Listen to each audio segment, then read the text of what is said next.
You are listening to the Urban Sports Scene. I'm Wole and I'm your host. The homie Ray is out. We're going to talk about the Commanders free agent signings and players that left the building. Our show got cut off last week, so I decided to continue the whole discussion that we had last week. Before we get into any Commanders talk, hey, subscribe to our podcast on Spotify, Apple Podcasts, TuneIn, and iHeartRadio. Just search the Urban Sports Scene. Make sure you subscribe to the Urban Sports Scene YouTube channel as well. If you're watching this on YouTube, hit the red subscribe button and like this video. Also, don't forget to tweet us at Urban Sports Scene. Hit us up on IG at Urban Sports Scene and like our Urban Sports Scene Facebook page. Also, join our Urban Sports Scene Facebook group. Search Urban Sports Scene, sports bloggers, sports podcasters, and sports debates. All right, let's get into our tradition, the pregame. Here's what we have on tap. Sports Journey's Washington Commanders reporter Lake Lewis Jr. and Bowie TV president / Commanders reporter Candi Waller will join me to talk about the Commanders free agent signings and players who departed. So let's get right into it, folks. We have founder of Seawall Sports and Entertainment and Bowie TV president, Commanders reporter Candi Waller. She's in the queue, so I'm gonna jump her right in. What's going on, Candi? Hey, what's up? How are you doing? I'm just, just trying to keep up with everything. But I cannot complain. I cannot complain. I see you hustling. You working it. Yes. A lot of hustling. I see you. I see you. I appreciate you having me, and so we can catch up. No problem. Anytime, man. Anytime. We're waiting on Lake, but we're gonna jump into it, and he'll just jump on when he gets here. All right. So obviously, a lot of things popped off. There's players out here, good players that people wanted or whatnot. We're gonna start here first. The Commanders signed safety Jeremy Chinn. What were your thoughts on that signing at the time, knowing that there was a Cam Curl cloud hovering around us? Well, I mean, let's go all. I gotta go all the way back to Combine Week, right? Mm-hmm. So Combine Week, there's a lot of business being done that week. Of course, the teams are there, scouts are there, agents are there. I posted quite a bit about the DBs. Yeah. And just the overall position group. I probably spent a lot of my time there, of course, and with quarterbacks. Yeah. I'm just talking about from overall media availability to drills and just, getting some intel of what's going on. Actually them and I, found out some things, with tight ends, all of that. You're just trying to find out, read the room. Yeah, of course.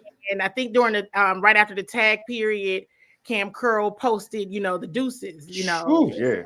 Like, all right. I hit his kiss with Chris Brown. Like, you know what I'm saying? And so that was definitely my sign. Like, Cam is out. Yeah. Whatever it was that he, whatever he was officially asking for, thought he, what his number was, the Commanders were moving on from that. Yeah. So I knew a DB signing was coming. I mean, I haven't ruled out, of course, a drafting of a DB, but I thought Jeremy Chinn was solid. I was just like, okay, this is now becoming between the coaching staffs, they're bringing in their people. Facts. They are bringing their people. Their people. And that's what's happening. It's just, it's a business like many others that are built on relationships and networks. And they're bringing in people that they know have the mentality that they want to execute on the field. So it's not a matter of someone having to get used to their style, get used to what they want to do or how they want to, run things. They got somebody who knows them. They can jump in and get it done. Yeah. So I hated to see him go, of course, but. Do you feel that Chinn is an upgrade compared to Cam Curl, or what is your thought on that? That's where I'm stuck. That's where I'm like, the jury's out for me. I cannot confidently say that is an upgrade. Okay. I think that there was a lot more that we could have seen Cam Curl do, but under the previous coaching staff, I don't think he was used as effectively as he could have been. Cam Curl is a dog, straight up, and let him get after it. And it was just too conservative of a system, I feel like, for him previously. So it remains to be seen But I honestly do not know. I would have to wait until what we see on the field on game day. Okay. But I'm not sensing that at the moment. If I'm just, I know. I feel you. I feel you. All right. We got another guest in the building. We got Sports Journeys, Washington Commanders reporter, Mr. Lake Lewis, Mr. We Are. What's going on, sir? You said it right there. What's up, fam? What's up, going on? Hey, what's going on? It's like a mini reunion. I'm so touched and so happy. He's telling Wole to come back, but he don't. I'm my own thing now. Man, sometimes you ain't missing much. So like I'm gonna ask you the same question I asked Candi real quick. Do you feel like the signing of Jeremy Chin is an upgrade to Cam Curl? You know what I do. Okay. And it's hard to. It's just like when I say that, that's throwing Cam under the bus. Yeah. No, I mean Cam was. I thought they should have re-signed him. That was just me. But if you're not gonna re-sign a guy, you can't do something that's just totally lateral. You have to do something that kind of makes you better.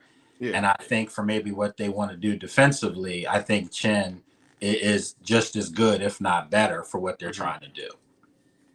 Yeah, I want to see what he does with Dan Quinn. You know what I mean? That's how I look at it. I just want to see what Chin will do with Dan Quinn, because I do agree with you, Candi. I think that if Cam Curl stuck it out, I think he would have had his best years in Washington under Dan Quinn.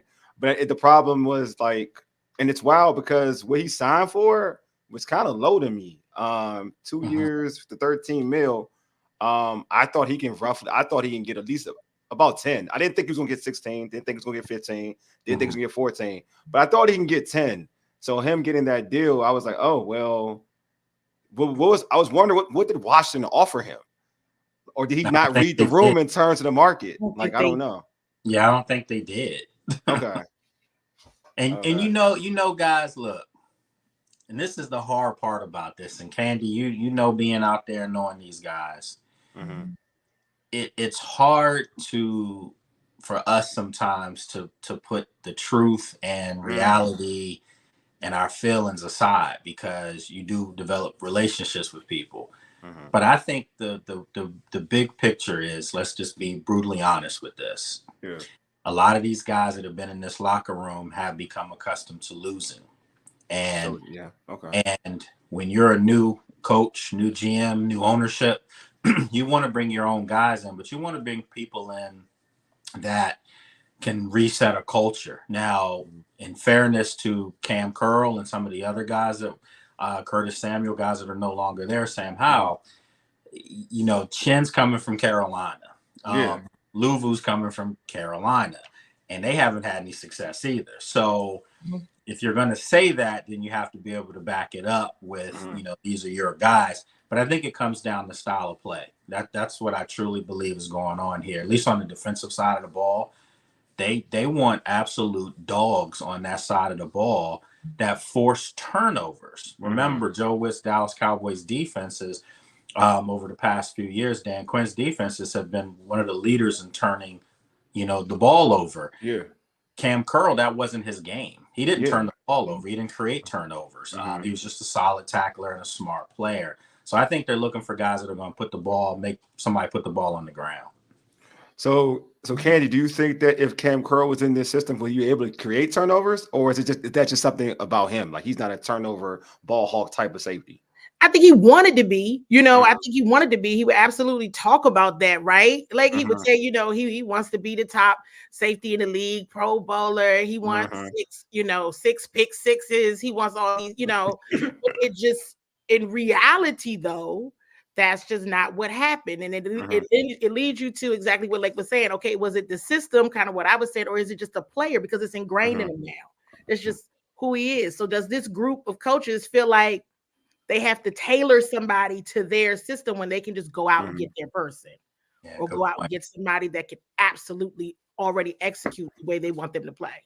Yeah, I kind of feel bad for the players who are talented, because I feel like the coaches, the prior regime, kind of messed their money up. game's up. Yeah, the game's up. Yeah, like in all honesty, like I think somebody like Cam Curl, if he's in the proper system, like we be talking about him much differently, right? Because that was my. It wasn't a knock because I feel like some people think I hate on Cam Curl. I'm not hating on Cam Curl. I acknowledge that I think Cam Curl could have been special here with the right coaching scheme. I just feel like because of when you think of safeties in the NFL and you're talking about getting the bag, you think of safeties like I'll just go and pass like Ed Reed, Troy Polamalu, dudes like that. Like those are the type of safeties that you look at getting the bag because they're not just tackling; they're out there getting plays, they're forcing fumbles, to get interceptions. And I just felt like the old regime didn't put him in a proper position to make plays because I thought we saw glimpses of that his rookie year because he was making plays like that his rookie year, but we didn't see him utilized the same way. I feel like as he went on. You know what's surprising is that the league is kind of devaluing safeties now. It's almost like they've become what the running back has been on the offensive side of the ball. So true. And that's surprising to me considering how much since the league devalues running backs, that means they're passing. Mm-hmm. So you would think you'd want some safeties that can create turnovers. Yep. The kid Simmons is still sitting out there, and he's perhaps the best safety in the game. I thought this. Yeah, so it's just showing you that they're devaluing that position. Not so much I'm saying the Commanders, I just mean the league as a whole. So no, I agree. Yeah, it's surprising, but I think if you're going to be back there, you've got to be one of two things. You've got to be a big hitter, and if you look at Defoe, he's a big hitter. He'll be back there. Chin's a hitter, but those are guys that dislodge the football. And so if you are going to pay a safety money, they've got to be able to do both those things. And unfortunately for Cam, he wasn't doing the latter. He could tackle, we know that, but he really wasn't turning the ball over. Yeah, totally agree. So let's go to a popular pickup, and a guy that I've kind of been hyping up for the last couple of seasons. I wish they have picked up this guy, and they finally did. As many fans we're hoping for, the Commanders sign linebacker Bobby Wagner. This candy is for you. What will he do for the Commanders linebacker Jamin Davis development? How will he help his development? Listen, I think there's a leader in the room. We've been talking about where are the leaders? Who are the leaders? There's captains by title, right? But who are the real leaders? There is now a leader in the room. I think overall the whole position group has gotten better this off season, and it goes back to the conversation with Ken Norton Jr. What are the type of players you're looking for in this position? I need London Fletcher types. I need, and that's that. And hey, everything he described is a Bobby Wagner. And so I was kind of like laugh because I think someone made a joke on my post. It was like, oh, you could have just told us that he told you off the record that he was going to go. And I was like, is that what he said? But it goes back to the conversation around these coaches are going out and they're getting players they've worked with and have the mentality that they want to see in their locker room and on their field. They don't have to teach it to anybody. Somebody's just going to come in and know how to execute. And that's Bobby Wagner. He's going to be disruptive. And just by default, because if he is a leader, everybody else around him is going to be disruptive as well. Yeah, like, aren't you happy there's not a Cody Barton, bro? There's a Bobby Wagner. Listen, before we get into that, I'm sitting here and I got to say it, man. I'm so proud of Candi. And I'm serious, man. Just awesome. I mean, that's family, but just hear her say what she's saying, and I'm trying to tell people out there that's the one right there that you need to be. And I appreciate that. I love the comment, Candi, as far as captains by title. I mean, they had no leaders in there whatsoever. I mean, Terry may be a leader by example on the field, plays hard. But we're talking about leaders that when they're getting that tail handed to them, somebody will walk in that locker room, and as opposed to venting to us, I'm talking about venting to them in the locker room. They didn't have that. And I think Candy's 100% right. When you think of Bobby Wagner, he won a Super Bowl in Seattle. He lost in another Super Bowl they should have won. But the point is, this is a Hall of Fame linebacker. You look at his stats, he might be a first ballot Hall of Famer. That's how good he's been. And then on top of that, Austin Eckler on the other side of the football. These are guys that have done it. They've proven it, and they've done it consistently. And yeah, they're getting a little long in the tooth now, but they're still upgrades and really good football players. So you're going to have a guy on one side of the ball, excuse me, that's going to be able to galvanize a locker room. And when things start going bad, they'll be able to look to these two veterans to keep their spirits up, as opposed to not having anybody to look to. And how many times did we see when things started to go bad for Washington, it just snowballed and they could never stop it? So that's what these signings are with these veteran players. Zach Ertz, another guy. Yeah, he may have had, some injury history recently because he's gotten older. But when he's healthy, he's still a very good tight end. Agreed. And I think that he's another guy that will give some leadership to Cole Turner and John Bates.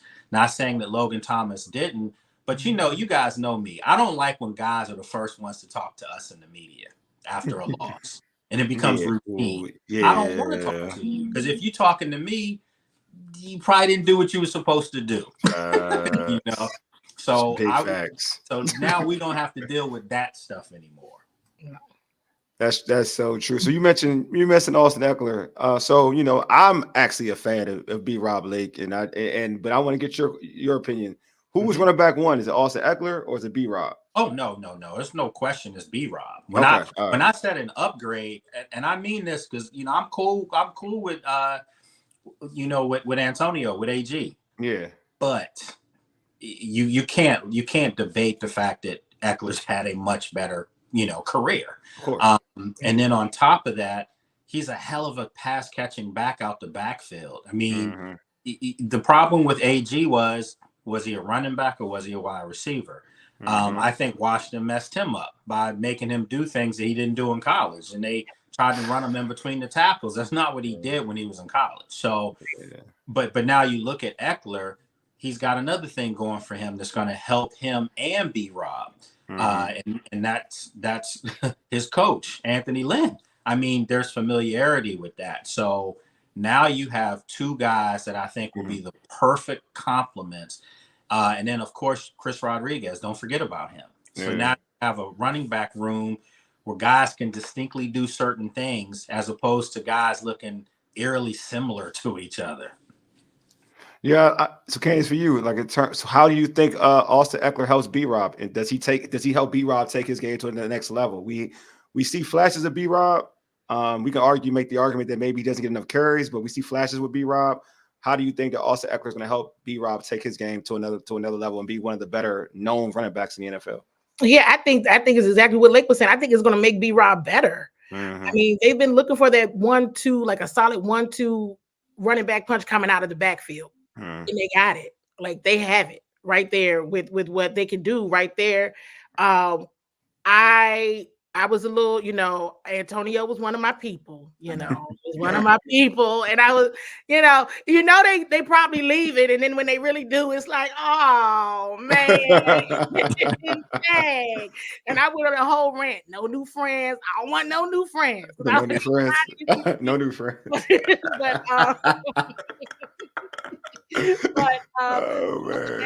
if we're talking football, it's a better tandem. I mean, it is. And it's exactly what Lake said, because you look at the careers, you just look at what Austin Eckler could bring, and Lake said it, Anthony Lynn. Okay, that's a coup for Washington right there. Yeah. Right there. That's all the coach for that position group. So they can go nowhere but up with Anthony Lynn as their position coach. Yeah, I do like that they got. Go ahead, Lake. They're betting on one thing that I don't know if anybody's ever talked about this, but they're betting on themselves as far as the coaching staff, what they put together. They're betting on themselves to have success kind of like sooner than later, so that when someone gets a head coaching opportunity, because that's what happens. Coordinators has a great run and they get a job. So they're betting on themselves so that if Cliff Kingsbury has a great run as offensive coordinator and somebody wants to rehire him as a coach, well, you got Anthony Lynn that you can pluck in there to be, if not a coordinator, just another position that won't be poached and taken away. You've got Brian Johnson, who has experience as a coordinator. I mean, so you have all these pieces, and then look on the defensive side of the ball. This is a first-time thing for Joe Witt Jr., so of course, if he has a nice run, he's going to get a look as a head coach. But then you got Ken Norton Jr. sitting there. Who's going to be right there, yeah. So it's almost like they've put together a group for longevity and not have it being broken up every year if they do have some success. And that's a first. That's probably the first time I've ever seen it. And if anybody throws out at us, oh, well, the Shanahans had all those guys under their tree. Yeah, look at them. None of them got a chance here. No, I do. I do like that their staff. I mean, lack of a better term, their staff is a bunch of dogs. I do like that. That's what I like the mentality. You know what I mean? That's what I've always wanted. I'm sick of having like the friendly faces around. I don't like friendly faces. That's why I like EB so much. I don't like friendly faces. I like mean people. I like a lot of mean people. The faces on the staff are, let's call it like it is. To a lot of people, they are unfriendly. If you know what I mean. Yeah, exactly. And that's what I like. Yeah, I mean, like the assistant coaching media availability, the vibe was way different. Oh, it was way different in the snide. I even had to laugh. I was like, I had to say, Anthony Lynn is not gonna let me stand on his field while the running backs are working out. You see how they treated you though, right? You see how they treated you. I mean, treated her like gold, and you know, one of my boys, obviously from right there, is on the staff, and it was different. Candi hit it right on the head. It was definitely different. Also different to the point where they caught on to some nonsense too. Oh, really? Not alone. Candi, no. I vibe that. I like that. Since I like to hear stuff like that. That's what I'm talking about. You know, I'm a fan. I'm a fan of all that. All of that. Yeah. All right. So, Candi, this one's for you. So, Commanders traded quarterback Sam Howell to the Seattle Seahawks. Seattle received Howell, a 4th-round draft pick, which is number 102 overall, a 6th-rounder, which is 6th-rounder was 179 in exchange for picks in the 3rd round, 78, and 5th was 152. How do you feel? How do you feel about the deal? Also, are you cool with Marcus Mariota being like your backup quarterback for a rookie? Are you cool with that?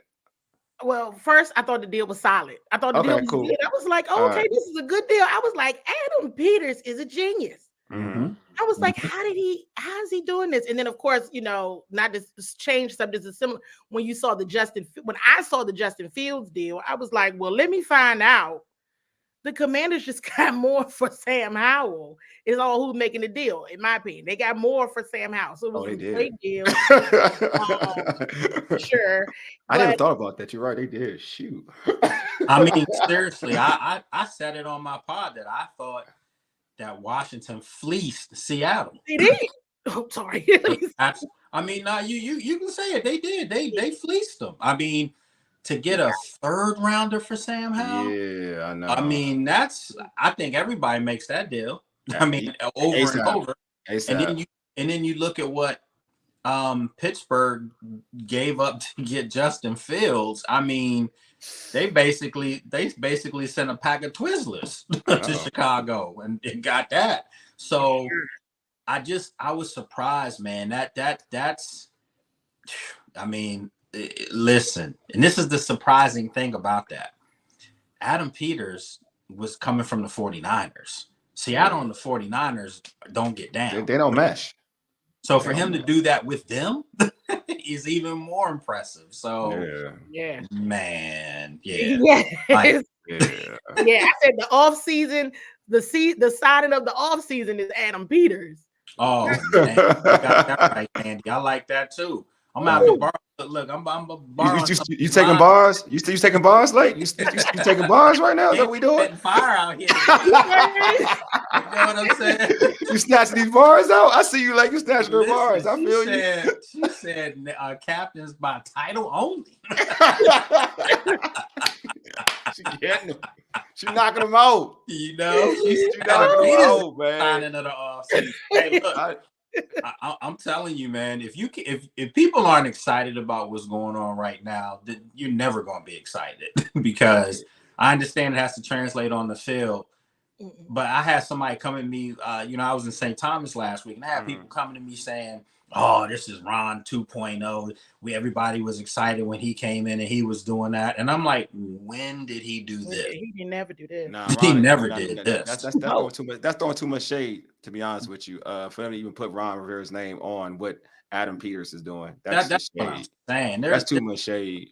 No comparison. Yeah, I understand. Ron walked in, had the number 2 pick. Well, how'd that work? I mean, how'd that work? So when and I'm gonna say this, and I can't wait to see Wole's reaction. What's up? They had the number 2 pick, and Justin Herbert was sitting right there. Remember? Yeah. Oh, I know. Yeah. I remember. I like Justin. I like Justin a lot. I like Justin. I do gotta pose a question for y'all real quick. Yeah, go ahead. You asked the question of, as far as, can Cam Curl, here and where he is now, if he's going to do better or whatever. How's this Chase thing looking right now?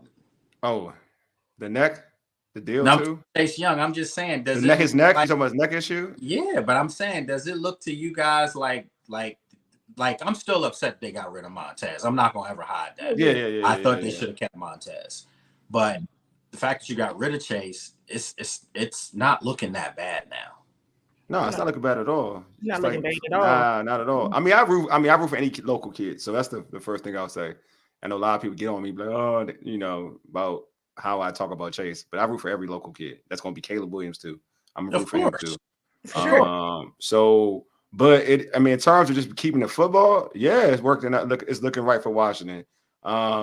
You're talking about a dude that's come off a big time knee injury. That's one. Then second, now he has another injury in terms of his neck, which is nothing to play with. You know what I mean? So to kind of let him go and get getting something in return for him. Yeah, you do kind of look like a winner in that deal, to be honest with you. And remember, he had that injury last season. This past the stinger. Yeah, is that the stinger? Is it the stinger? Yeah. Oh, okay. Yeah. So yeah. Well, a lot of people, and see, that's why I get mad at fans, though. A lot of people thought he was being a punk. You know what I mean? Like, that's where I get mad at fans. Like, that's why I don't like. Yeah, that's a whole different discussion. I don't never question an NFL player's man. Because not too many people want to. Basically, if you want to know what it's like in the NFL, get in your car and just drive into a wall somewhere. That's basically what's happening. Every player, car crashes everywhere. So I never question a person's manhood. So agree, Paul. Agree. Yeah. Injuries has done it. Yeah, I agree. Yeah. I mean, like you said, we'll Lake and I, like I agree with you. I'll never get over the Montez thing. Like I was, we knew it was on the, we knew it was, but it was like, please don't, not both of them. Please don't. Chase's injury made it easy, didn't it? It made it easy. It should have been. No one thought it would get rid of both. Yeah, I mean, because everyone kept saying who's going to have a better year. Well, Chase's injuries made it easy for me to say, you know what, they need to resign Montez right now. And then if Chase has a great year, you franchise him. But I mean, that's water over the bridge. Now they got a second pick for Montez. They got the third for Chase, and hopefully they hit the ground running. I know a lot of people have been saying, though, I'm sure Candi and you all, y'all been getting the same things. Well, this free agent class is good, but they still didn't come away with a home run corner or tackle. And I'm like, you do realize they have 6 picks in the top 100, right? Yeah. You can't fill everything. So it's funny, you mentioned that, right? Like, so my thing is like this. How I looked at free agency was like, in terms of non-quarterback, how I looked at it was like, it's going to tell me what they're going to target in the draft. You know what I mean? So for me, once I saw that they let their tackles go and they didn't sign any real tackle, I looked at it as if, okay, they're in the second round, they're probably going to get 2 tackles. That's how I just I'm like, they're probably going to go second round, get 2 tackles in the second round. Or third, second or third. But I know after the first round pick, they're going to go heavy on trying to find a tackle or a couple of tackles. I agree. I totally agree. And then you also have to remember they saved a lot of their cap money. They didn't use it all up. So when the second wave of free agent cuts happen, or veteran cuts happen, you'll still be able to get a guy there because we know when June comes around and they have these cap casualties, those aren't players that are bad. That's just maybe they just outpriced themselves, or they're messing the team's capital. They have to let them go. So there's still so much more to be done. This roster is probably 70% right now. But the other 30% are going to be guys that are supposed to come in from day one and contribute, if not start, half of those guys. So I'm looking forward to this thing. It's made it a lot of fun for us. I do have a question from one of our viewers. Eric said, I know we need a vet QB, but why Mariota specifically? I'll start with you, Candi. I mean, I think it's just Cliff Kingsbury. You know, I think it's somebody that is familiar with this system, familiar how he is, and that's just someone that's like, okay, who could come in? I automatically said, does Marcus Mariota equal Jaden Daniels at number 2? That's how I, that was kind of like which one mirrors Cliff Kingsbury's system. Yeah. Oh, they killed me for saying that last week. They killed you. I'm gonna say that I feel like it's insulting Jaden Daniels, but that's a whole different. That's just how low I think of Marcus Mariota. But go ahead, continue.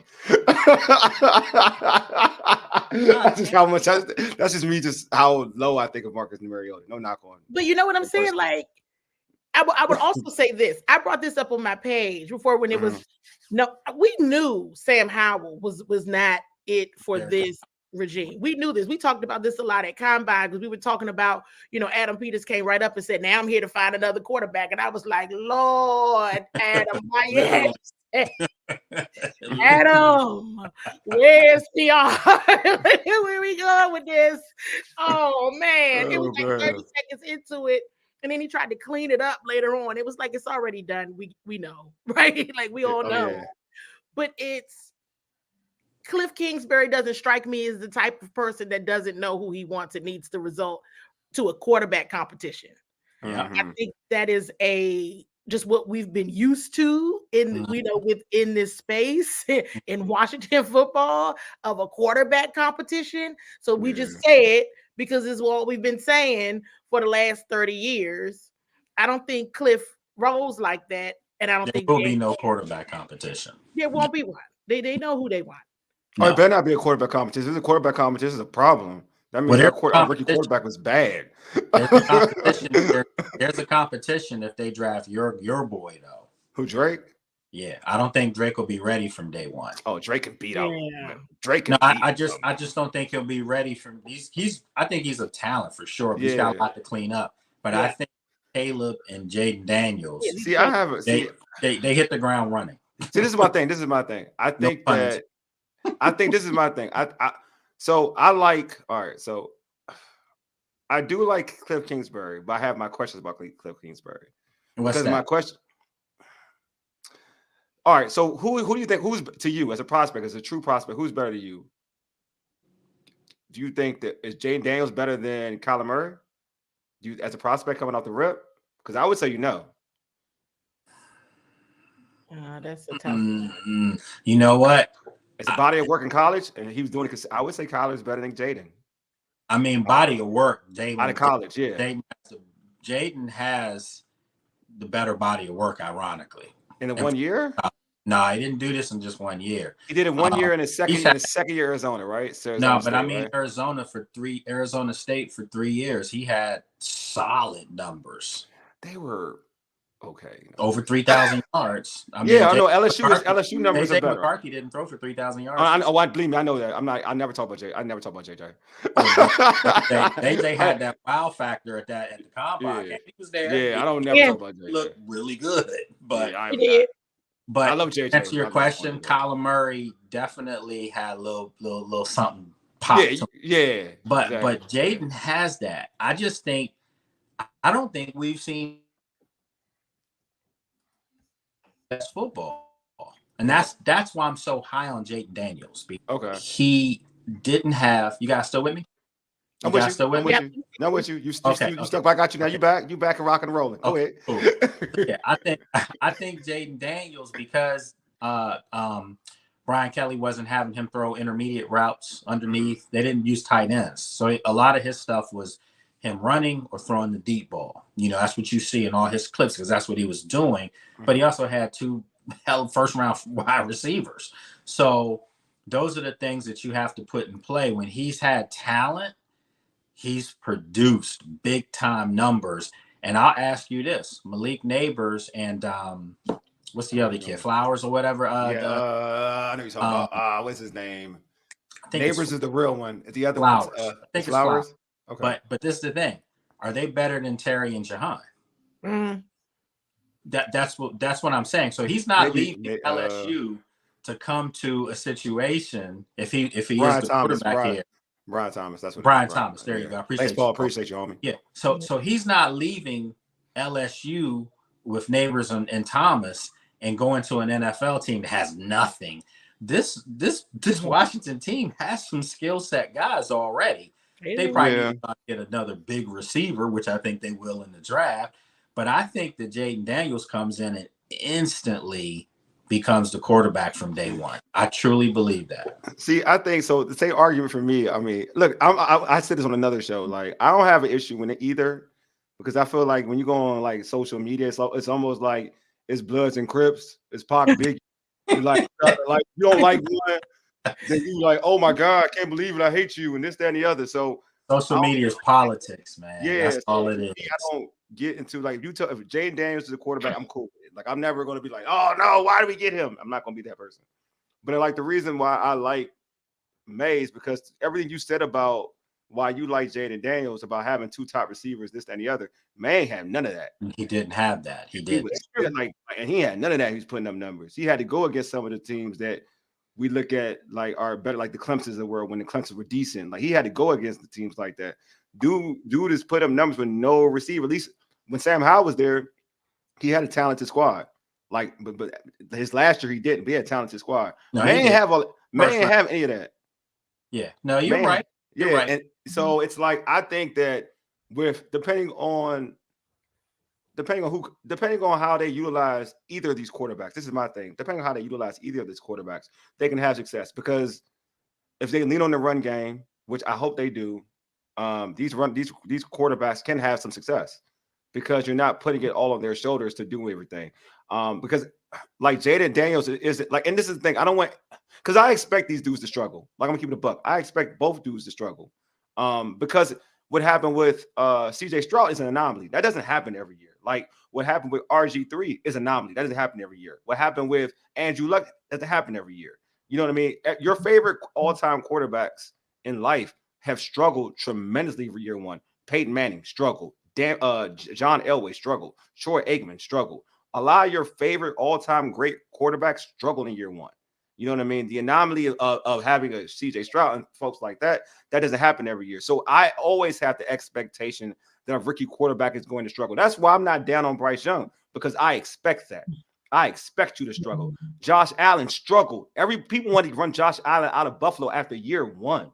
They did. You know what I mean? And look at him now. They talk about him like he wanted the young ghost in the game. So for me, when you have I expect these dudes to struggle. So if you don't put that much on their plate, run the football a little bit, I feel like they could be a little bit better in terms of in the long run. Well, when you look at these guys, I actually think rookie quarterbacks can come in and play right away now, because the game is different and it's more of a wide open football game. It's almost like now what they've done in the NFL with the taking away certain hits and things like that. It's kind of like what they did in the NBA, where you couldn't hand check guys anymore. So it's just opened up everybody's game. And now it's almost like these guys are playing year-round football, even going to camps and doing drills and working out. So they can come in the league and be ready right away. I look at Jaden Daniels like he could be like CJ was last year. Maybe not as good, because that guy's special, but I do think that he can have an impact on a football team like that. And I look at Drake May more like a Will Levis. I think that he's a guy that he's coming. Yeah. There's things that he just has to clean up, but he's going to be a good one too. So whoever they get, it's an upgrade. Just call it what it is. It is an upgrade. Whoever they get's an upgrade. And all I'm looking forward to, I'm gonna go back to Adam Peters, the contingency plan. If this doesn't work out, if this is because people won't let them forget about Trey Lance. They will not let that's fair. I think Trey Lance not done. I think Trey Lance ultimately might be the quarterback in Dallas. Exactly. Right. And so it's like, okay, if this doesn't work out, what is your contingency plan?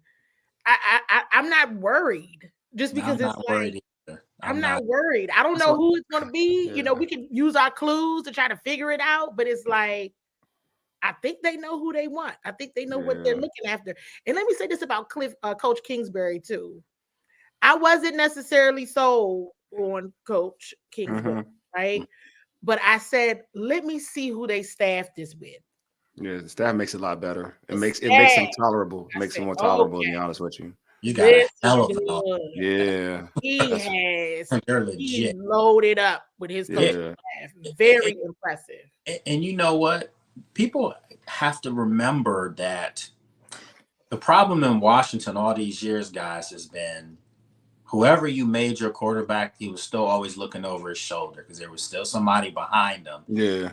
Other people might have liked the building or other fans. So when Robert was doing it, you had Kirk. And then you think about with Sam, if they brought Sam back, I'm just saying, even if they brought Sam back, he's got to worry about him getting pulled for a rookie quarterback. So I agree with Candi. They're not doing that now. Cliff Kingsbury and company, they're not having this wide open quarterback competition. I mean, it's going to be competition because Mariota is a veteran, but Mariota, let's call it like it is. He's trash, man. No, he's not. He's trash, man. Oh my God, he's horrible, man. I can't stand. He wasn't brought in here to be. He shouldn't be. Got a hand in the ball off. He shouldn't be. He shouldn't be on a roster. I ain't gonna lie. He should be a third stringer. I feel so bad today. He's a backup. Listen, there were how many backups last year were starting? I think it was like 33 different backups last year starting. I know. And 30 of those 33 should have been third. I'd be so scared if he plays the game, bro. I'd be so scared. I would. And I say this because. I run P-Rob like 40 times. I think he was better than those 30 backups last year that got Which one? Which back for who? For which team? Man, I'm not trying to call guys out, but you had like call him out. I'm mean, so I'll call him out for you. Well, I'm just saying you had like DeVito and New York. Guys, you talking about the whole Giants roster? And Josh Wilson in New York. I mean, bro, they were bad. I'll give you that. Yeah. But he's still on that level of bad though. You know, that's like a tier of bad. You're right though. He's better than bad. He's better. Those are horrible. Cleveland, bro. They have 5. I'd take Flacco over Mariota. No, come on now. Let's take Flacco over Mariota. But Mariota can't. No, I'm saying for this offense, no. I would take anybody over Mariota. Mariota can run all he wants. He can't throw. Did Oregon beat Michigan or something? like he's straight. No, we handled. No, hey, like, you forgot. We handled Pac-12. We handled the Pac-12. We handled that. We handled that. That's we ruin folks' lives like Penix. We ruin folks' lives like Penix. That's what we do. That's who we do. Between him and Felix, my God. Yeah. Oh man, sit next to Felix, man. I'd be like. Oh my God, Texas, Michigan, it's enough. Come on, man. What game was that? Oh, the selection game, the playoffs. Oh man, well, it was a disaster in the press box with the. Texas. Too bad for Texas. That's too bad for them. Like, I had a good time. Look, I enjoyed mine. I was in Nigeria. And I enjoyed all of it. This makes me so mad when I stayed up and watched that whole game. I was Big Ten guy. Watched the whole game. I stayed up and watched that game. Amazing, immaculate. One of the best. I did root for Michigan though to win it, because I like to keep it in conference. I appreciate you. I didn't want an SEC team winning anything. I appreciate you. You. Like, thank you. Appreciate you. Much love for you, bro.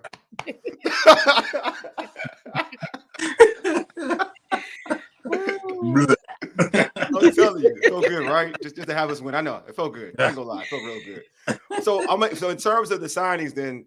I'm gonna start with you. Like, who was your favorite signing of that? Period. It's not over yet, but who was your favorite signing so far?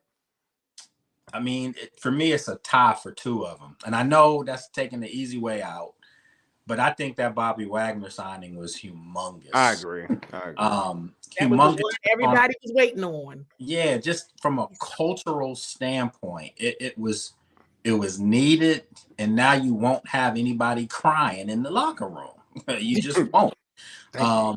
But I love Frankie Louvu, man. I'm trying to tell you, he's a dog.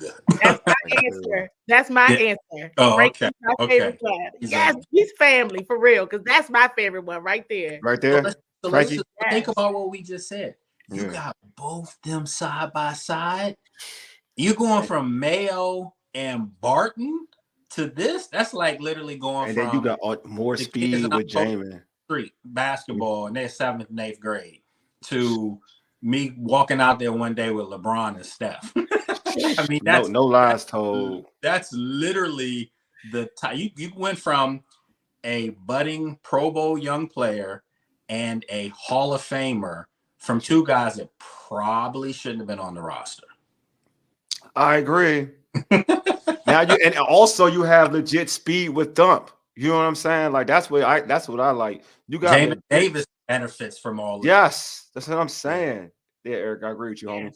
Yeah, like that's what I like. That's why I'm excited. Like how and Candi, how many times have we seen or within the last like 5-10 years a linebacker unit with this amount of speed and can actually tackle? You know what I mean? And put some thump to it. Like this is actually one of those. To me, could be one of those linebacker units that can actually be reckless. I love that term for linebackers, like reckless, like going balls to the wall, ready to smack somebody. We ever had that? Most of our linebackers have been kind of soft.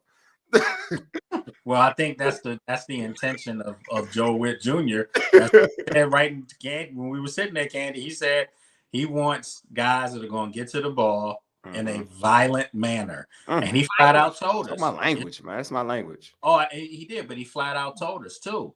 This isn't going to be for everybody. And I think he was calling out guys that were currently on the roster. Like, this may not be the style of play for you guys where you got to give up your soul and get somebody down.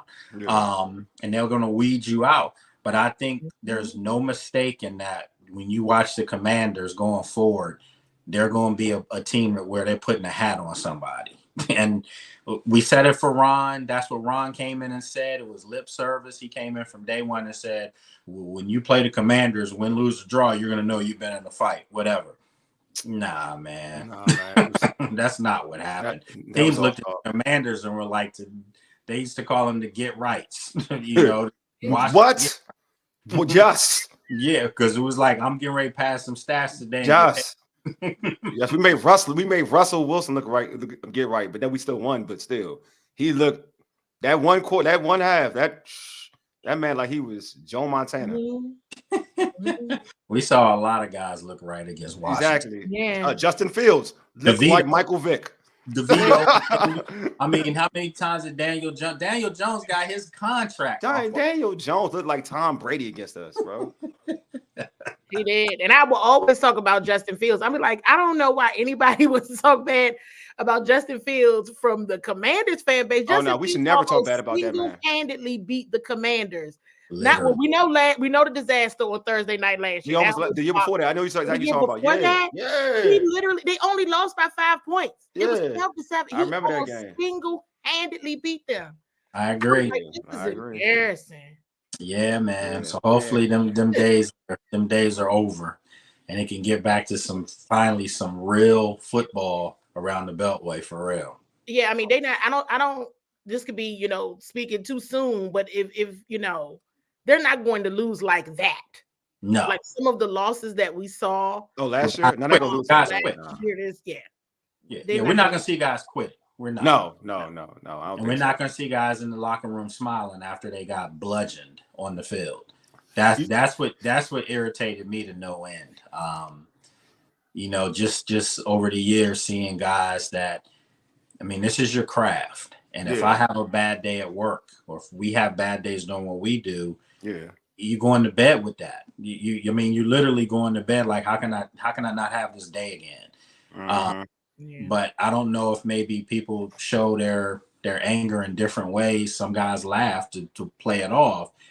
But man, I want guys upset in the locker room when you're losing the way that this team has been losing, and in the manner. I mean, that Chicago game on that Thursday night, That was disrespectful. And then the Buffalo, coming off the Buffalo, you know, we were looking at them when they were 2-0. Like, we know who they played, of course, you know, to be 2-0, but it was still signs of hope.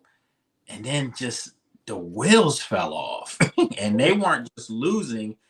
They should have had the police on standby on the field because that's how bad those muggings were. They were. It's like they was Hopefully quitters. We don't do that. Yeah, I don't think so. I don't think they will. Well, I got a question from my man Dandon. He says, how big of an impact will Bobby Wagner provide for this defense this season? We don't need to hear Jonathan Allen's pregame speeches no more. I'm gonna start with Lake. I'm gonna start with you though. Hey man, I love with Danilo.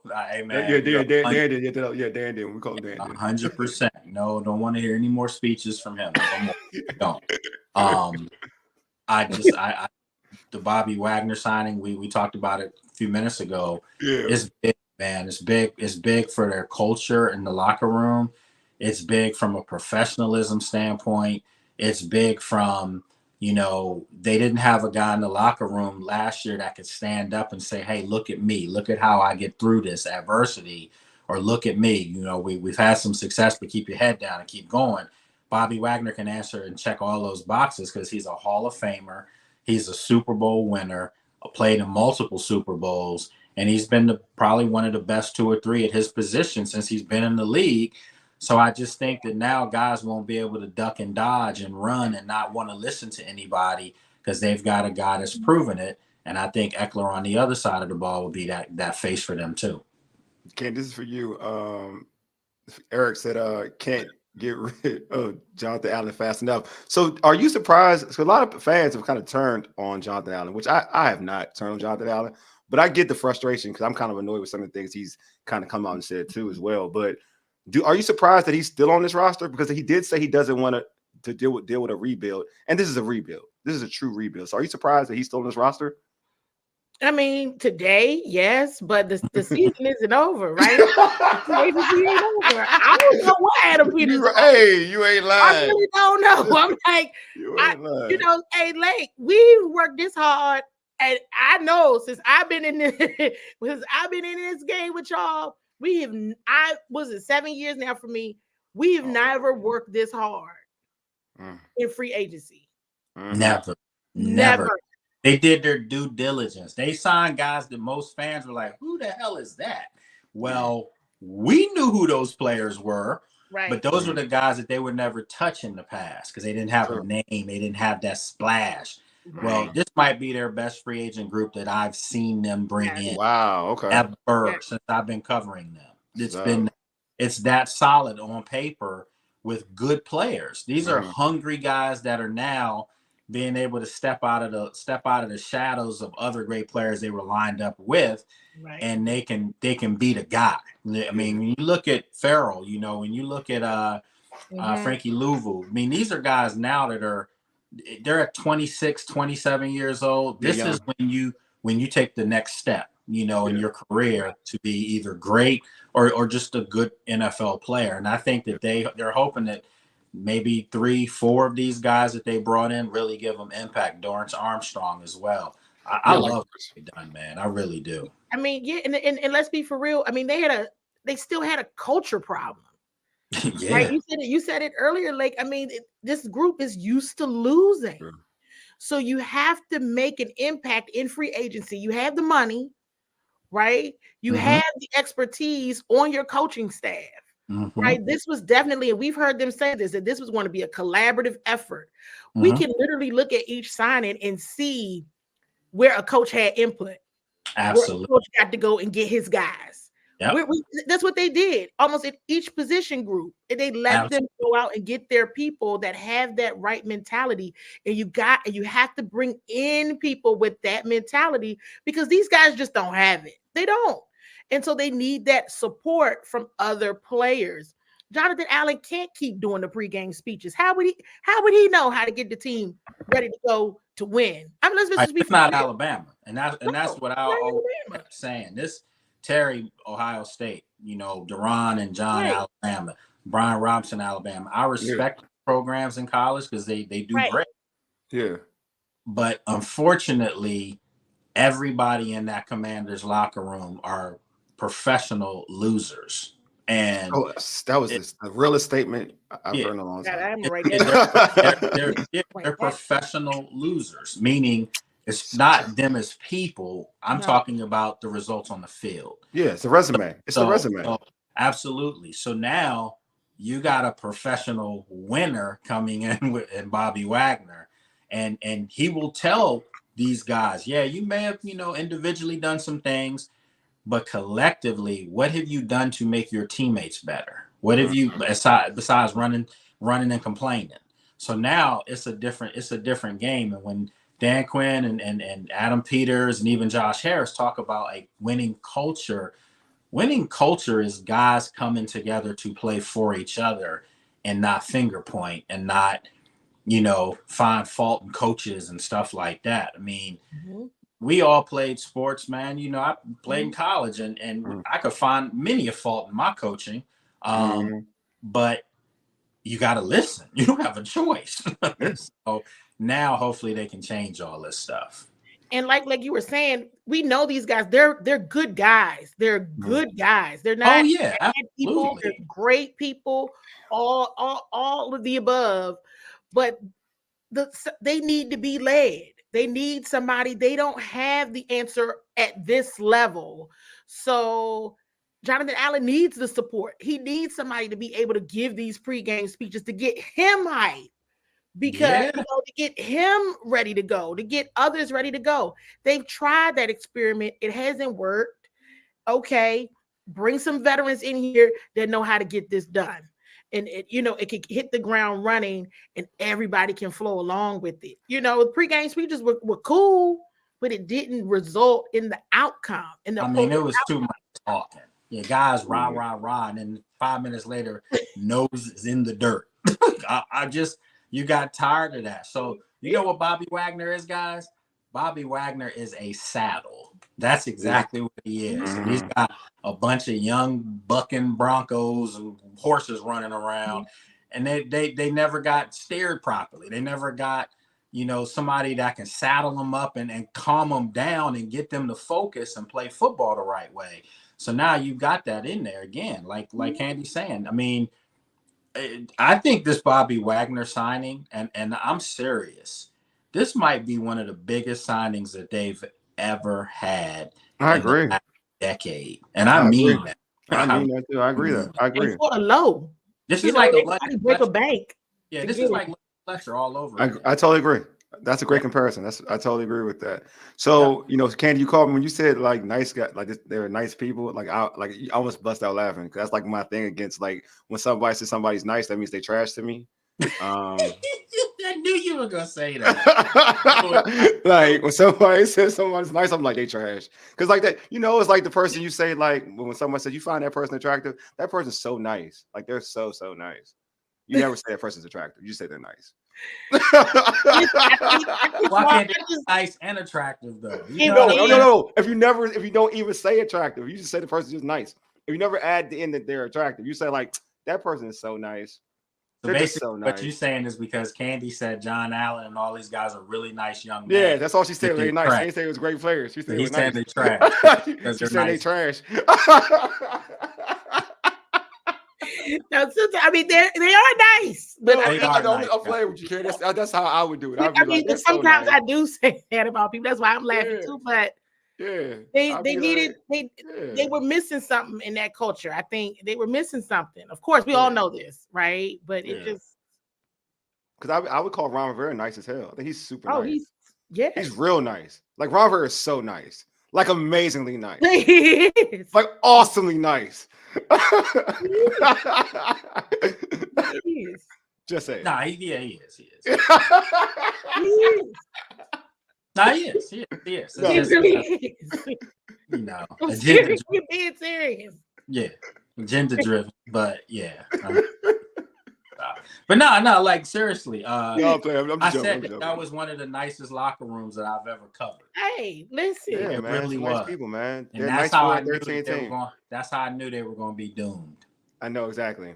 That's exactly how I knew they were going to be doomed because you didn't have a guy that wanted to ruffle anybody's feathers. Everybody stayed in their lane.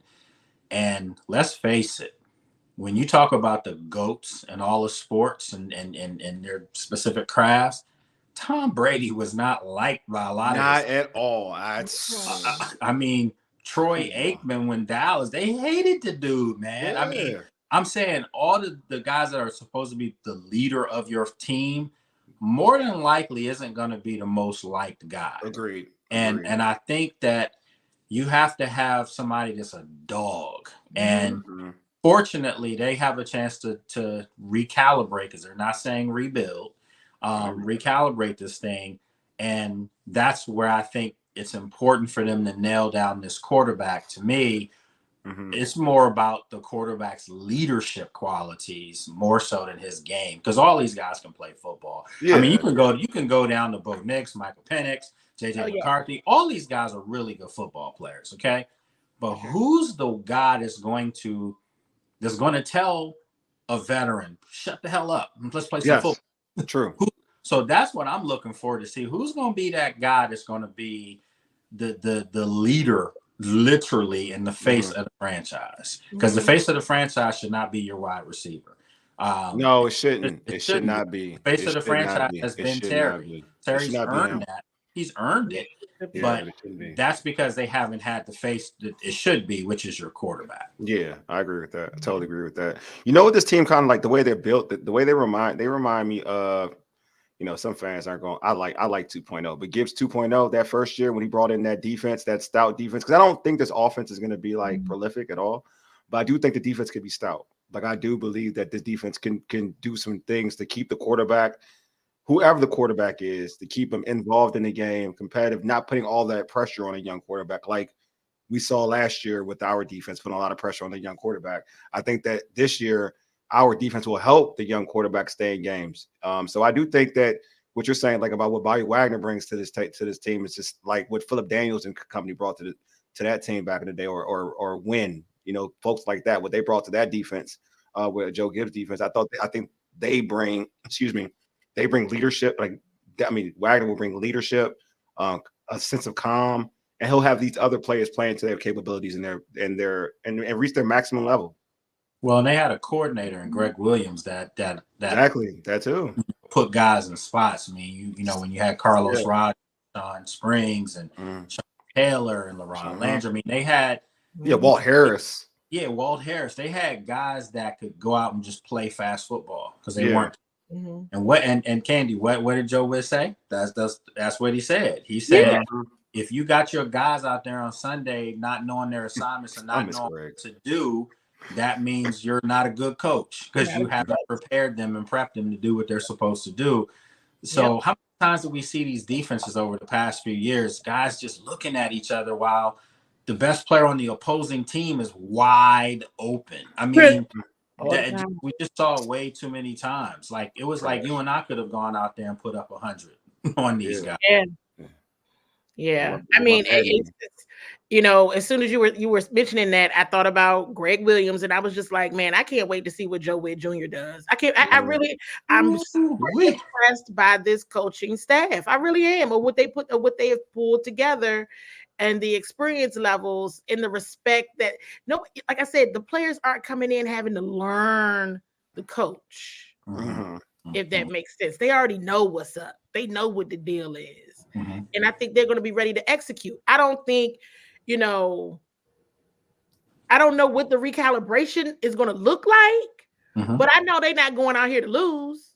No, they're not. Nah, they ain't gonna come out. They're not going out here to lose, and they're not going to take it like, okay, well, we're just trying to figure things out. No, they're trying to win. They feel like they're trying to win. Beat. And you know what?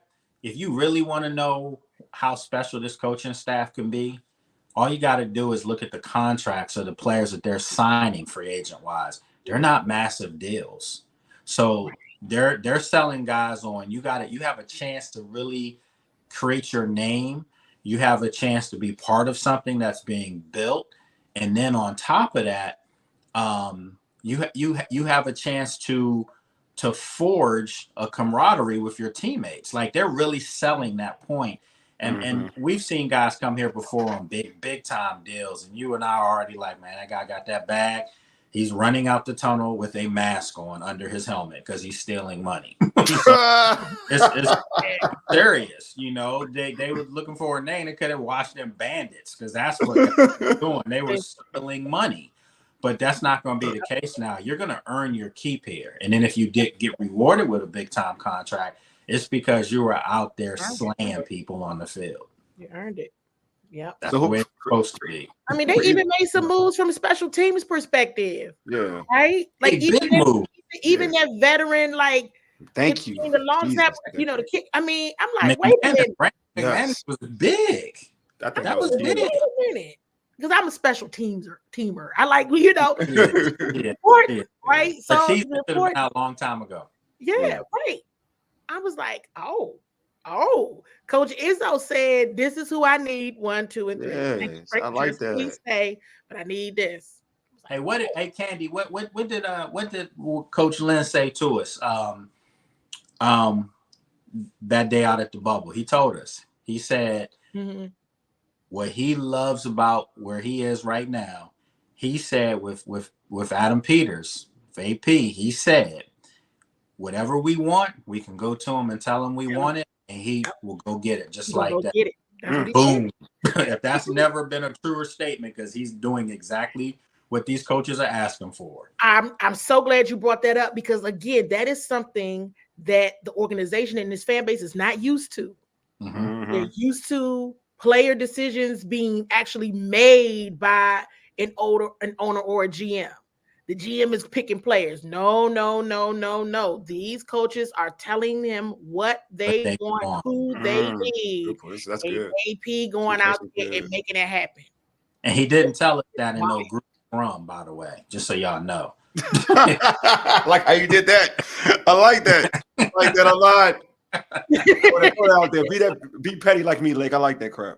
Well, no, Candi, I don't do scrums. I don't. Yeah, exactly. I don't do scrums. People come over, I'm going over there. Let them know. Sometimes you just gotta let them know. Lake, sometimes you gotta let them know, Lake. Sometimes you just gotta let them know. No, I don't do scrums. I mean, all my information is one-on-one. One-on-one, my man. He did say that. My man. So who I'll let so Can you can answer this? Who do you think will have the most impactful presence off the rip? Would it be like Lake said, Bobby Wagner? Do you think that would be the most impactful player off the rip?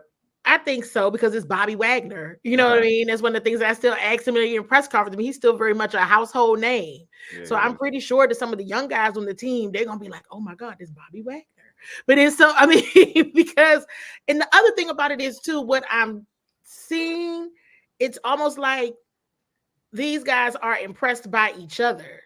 Right? Remember Ken Norton Jr. was like, yeah, I walked in the building, I saw Doug Williams, I saw London Fletcher. You know, I love London Fletcher. I mean, they are showing respect to the history. Yes. It's ultimate respect to the history of the fan base of the team immediately. Right? It's not even really the rivalry, you know, Dallas, you know, because of course they come from Dallas, you know, Washington. It's we know the caliber, and I can't remember it right now. I think it was Zach Ertz that said, hey, when this team is rolling, this is a pretty difficult place to play. And we're trying to get back there.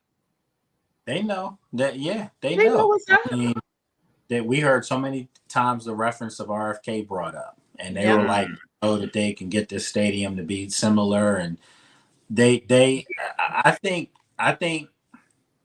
these guys aren't coming in here, and I'm not trying to call out people, but some people got paid to coach here.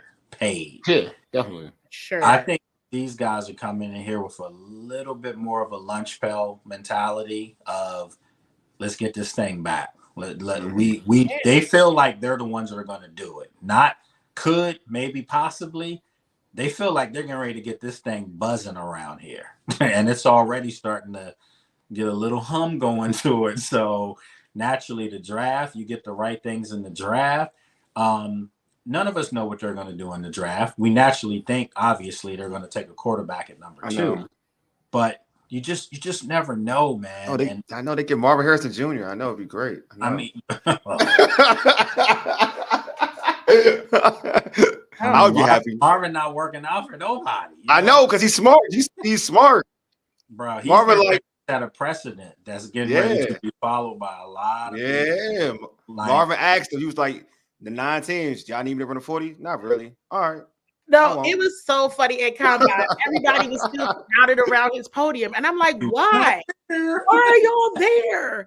He's not coming. He said what he said. Y'all thought he was playing? Nah, he's not playing. That joker, like, I'm the best receiver in the draft. I proved it at the highest level. Yeah. My dad's a Hall of Famer. So what you want? What you want, man? Seriously. I do these drills. I do these drills on a regular. These drills in the game. Yeah. I do this in the house. I do these drills in the house, my dad. That's what he says. I run good routes. Why do you think so? Look, tape doesn't lie, man. It doesn't lie. It don't lie. You know, people have great times in Indy and all that, but at the end of the day, I've always said it's the combine to me is for the unheralded player. It's for the unheralded player to maybe get a chance to see his measurables and get a look at him. But I think the top line guys that come from Power 5 conferences and they were the man in their Power 5 conferences, I honestly don't think they need to be there. I really don't. I mean, the press conference, you're telling me you can't do that over Zoom? I know people going to get mad at me for saying that. No lies told, bro. Come on, man. I mean, that's just become a spectacle in itself to make some money. So let me stop. I agree. I agree. Well, this has been dope, y'all. Like, I appreciate y'all. So I'm gonna start with you, Lake. How can folks catch you on social media and catch your content, my man? All right, easy now. It's just Lake Lewis Jr. on all of social media. I know. I saw you change. You almost messed me up. Go ahead, though. Go ahead. Yeah, I mean, I had to, man. It was sitting out there. I understand. I understand. Do that. So anyway, so I have that. And of course, After Practice podcast, which I got to get you guys back on soon. And then you go to sportsjourney.com and my league stuff coming up soon. So I know what time it is. Yeah. Hey, Ken, how can folks catch you on social media and catch your content for Bowie TV? Just go on X at Seawall SE and then go to Bowie TV Sports, Bowie TV at BCMC TV, Maryland on YouTube and X and all the things. From there, you'll find me everywhere else. And all the things. I like that. And all the things. Hey, I appreciate you all for being on. Thank you for going overtime because I actually went over. And I love the conversation. That's why I went over. You know when you go over with us now, you got to pay us on the dollar. All right, man. We violate. You take it easy, bro. I'm Nigerian. We cheat. We don't do that type of stuff. We always trying to hustle. We ain't trying to pay.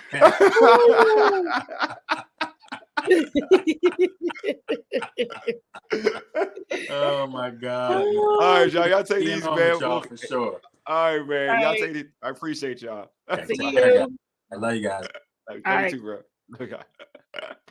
Oh man, that was dope, man. Lake, Candi, awesome. They're so awesome. My man Dan, what did my man Dan say? Should the Commanders take a look at either Tyler Boyd or Michael Thomas to add depth at wide receiver? Maybe Corey Davis or Olamide. Okay, Olamide. It's Nigerian name. I can't say that. I can't. That's not Nigerian. That last name is Nigerian though. I don't know what that name. Zach. It's like Zacchaeus. That's not Nigerian though. All of them good for a year. Prove it deal.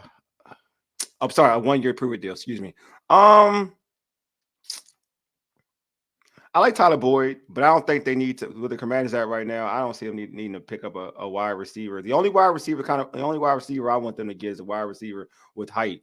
They need something different from what they have, on the roster. That's my thing. Hey man, appreciate you, Eric, man. Thank you, man. Thank you so much, bro.